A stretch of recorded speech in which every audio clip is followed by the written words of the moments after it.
Welcome to Mads Academy. This is the third part of the series we have started, the history of fasting. Earlier, we have discussed the history of fasting in pagan religions and traditions, cultures, and in Jews. In this video, we are diving into the history of fasting in Christianity, along with the traditions attached to the fasting in Christianity.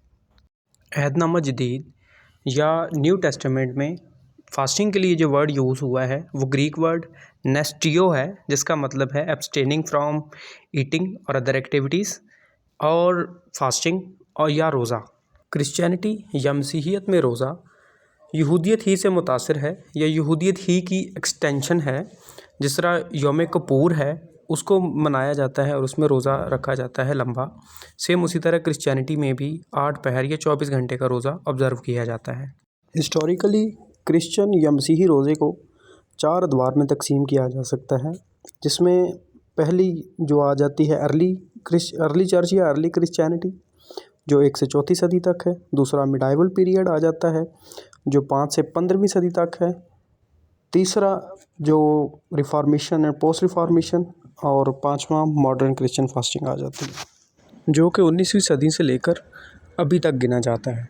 Early church fasting अपोस्टलिक fasting भी कहलाती है, क्योंकि उस दौरानिए में Bible अभी किताबी शक्ल में मौजूद नहीं थी, कंप्लीट बाइबल, तो इसलिए उस टाइम डिडाके यूज़ किया जाता था। डिडाके एक ग्रीक वर्ड है जिसका मतलब टीचिंग है या इंस्ट्रक्शंस हैं। ये वो डॉक्यूमेंट है जो बाइबल के वजूद में आने से पहले, किताबी शक्ल में आने से पहले कलीसिया में मौजूद था और ये प्रैक्टिस किया जाता था। सारे अहकामात इसी में मौजूद थे, जिसमें इसके टोटल 16 चैप्टर्स थे और उसमें पहले जो 1 से 6 चैप्टर्स थे वो मॉरल टीचिंग्स थी, और उसके बाद 7 से 10 जो था वो चर्च प्रैक्टिसेस, उसके बाद 11 से 15 चर्च की लीडरशिप के मतलब थी अहकामात, इसमें इंस्ट्रक्शंस, और उसके बाद 16वां चैप्टर इसका and time and second coming of Christ थी। डिडाके का दौर अर्ली क्रिश्चियन हिस्ट्री में 50 से 150 एडी या 150 एडी तक जाता है। डिडाके के अहकामात के मुताबिक वेडनेसडेज एंड फ्राइडेज़ को फास्टिंग ऑब्ज़र्व की जाती थी, और इसमें 24 घंटे ही का रोज़ा होता था शाम से शाम तक, और इसमें कुछ भी खाया पिया नहीं जाता था, और इसी ही को ब्लैक फास्टिंग भी कहते हैं। मतलब इसमें सन डाउन तक या शाम तक या अंधेरा होने तक कुछ भी खाना पीना नहीं होता।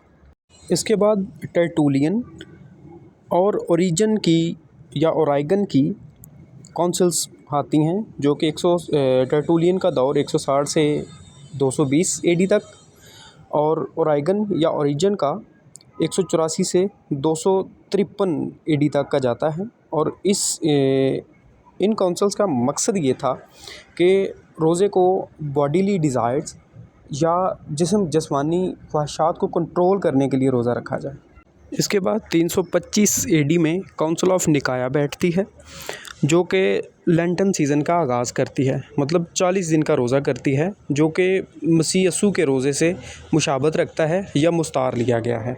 इसी 40 दिन के रोज़े या लेंटिंग सीज़न को आज के दौर में भी ऑब्ज़र्व किया जाता है। मतलब मॉडर्न क्रिश्चियनिटी इसी बात पर बेस करती है, जो काउंसिल ऑफ निकाया ने 325 में डिसाइड किया था कि रोज़े 40 दिन के होंगे या लेंटन सीज़न 40 दिन का होगा। इसके बाद मिडाइवल पीरियड का आगाज़ होता है, जो कि 5 से 15 सेंचुरी तक जाता है, और इसके दौरान ये था कि स्ट्रिक्ट लेंटिंग फास्टिंग होती थी। मतलब 40 दिन के रोज़े हर किसी को रखने ही होते थे, और ये हुकूमत की तरफ से बोला जाता था और ये स्ट्रिक्टली रखवाए जाते थे। और इसी में लोगों को जुम्मे के दिन ख़ास तौर पर गोश्त से मनाही होती थी। क्रिश्चियंस गोश्त नहीं खा सकते थे जुम्मे के दिन। ये हुकूमती तौर पर डिसाइड किया जाता था या फ़ैसला कर दिया जाता था। ये फ़ैसला चर्च की तरफ से किया जाता था या चर्च लीडर पोप की तरफ से किया जाता था, क्योंकि पोप को उस टाइम पे सुप्रीम पावर हासिल थी। मतलब हुकूमती जितने भी काम हैं या सरगर्मियाँ हैं वो सारी पोप के ज़ेरे साया ही होती थी। और इस पूरे लेंटिंग सीज़न में लोगों को गोश्त या डेयरी प्रोडक्ट्स, इवन के फ़िश का गोश्त खाने से भी मनाही कर दी जाती थी, मना कर दिया जाता था। इसके बाद रिफॉर्मेशन या पोस्ट रिफॉर्मेशन का दौर आता है। जिसके दौरानिए में प्रोटेस्टेंट रिफॉर्म्स होती हैं और उनको वॉलंटियर फास्टिंग की तरफ बोला जाता है कि ये हुकूमती नहीं बल्कि हर बंदे का अपना एक खुदा के साथ अलग से ताल्लुक़ है और वॉलंटियर फास्टिंग इंट्रोड्यूस करवा दी जाती हैं। इन्हीं रिफॉर्म्स के नतीजे में लेंटिंग सीज़न में मीट अलाउ किया जाता है। उसके साथ साथ चर्च की तरफ से जितनी भी रिस्ट्रिक्शंस थी वो ख़त्म कर दी जाती हैं। मतलब ये बंदे का पर्सनल रिलेशन खुदा के साथ कर दिया जाता है इंस्टेड ऑफ थ्रू चर्च। इन्हीं प्रोटेस्टेंट रिफॉर्म्स में डैनियल फास्टिंग भी इंट्रोड्यूस करवाई जाती है जिसमें 21 दिन के रोज़े रखे जाते हैं।